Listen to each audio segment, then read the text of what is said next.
Hello, Tamara Green here for A Course in Miracles lesson number 14. Okay, let's do one of my favorite things in the world, and that's body tapping.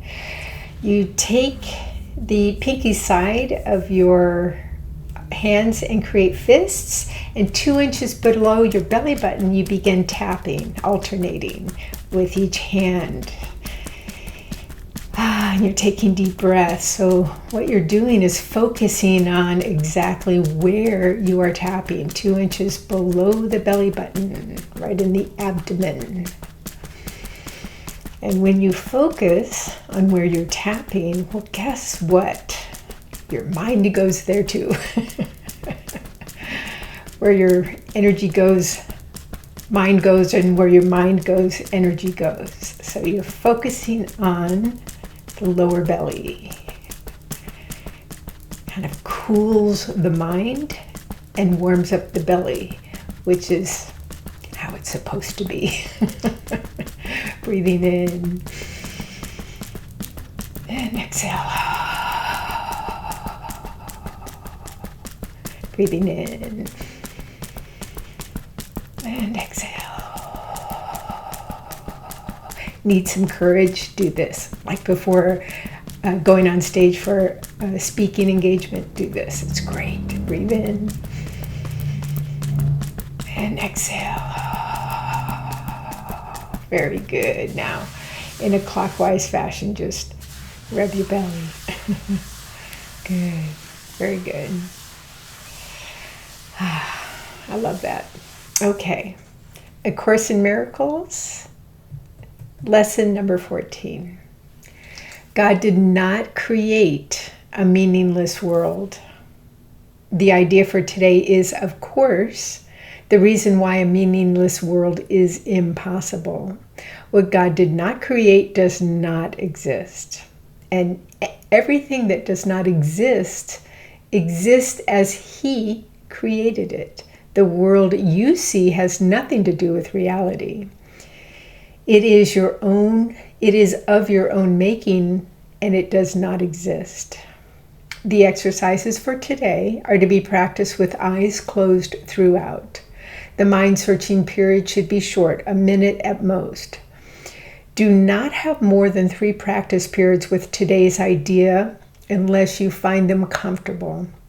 If you do, it will be because you really understand what they are for. The idea for today is another step in learning to let go of the thoughts that you have written on the world and see the Word of God in their place.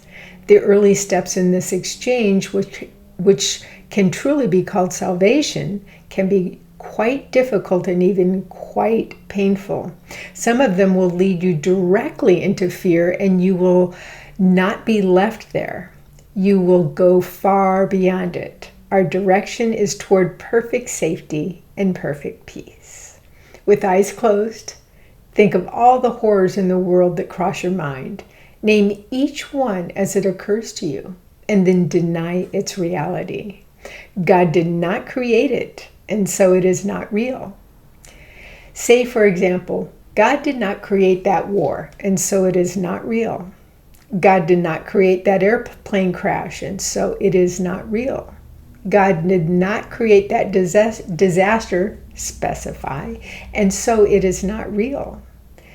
Suitable subjects for the application of today's idea also include anything you're afraid might happen to you or to anyone about whom you are concerned. In each case, name the disaster quite specifically. Do not use general terms. For example, do not say God did not create illness, but God did not create cancer or heart attacks or whatever may arouse fear in you. This is your personal repertoire of horrors at which you are looking. These things are part of the world you see. Some of them are shared illusions, and others are part of your personal hell. It does not matter. What God did not create can only be in your own mind apart from His. Therefore, it has no meaning. In recognition of this fact, conclude the practice periods by repeating today's idea God did not create a meaningless world. The idea for today can, of course, be applied to anything that disturbs you during the day, aside from the practice periods. Be very specific in applying it. Say, God did not create a meaningless world. He did not specify the situation which is disturbing you, and so it is not real.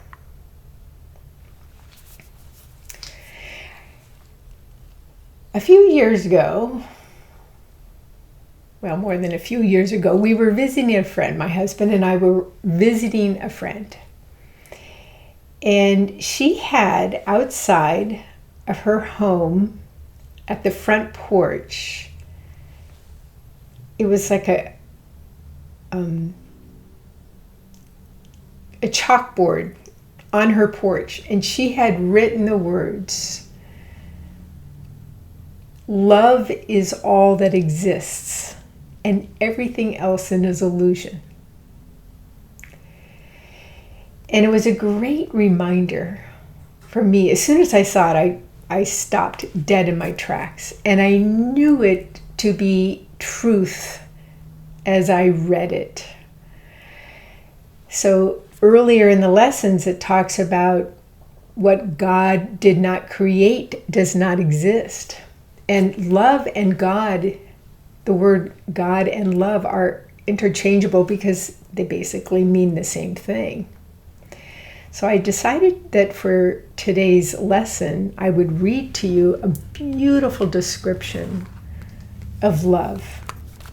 And it is in, you could tell how much I've read this book over the years, The Seven Sacred Flames. The title of it is in the description in the YouTube channel, but I want to read this passage on what love is, which is all that exists, and everything else just simply isn't real. Love is not a word. It is an essence, a power, and a vibration. It is life. Love is the most priceless element and vibration in all existence, an eternal dynamic living force.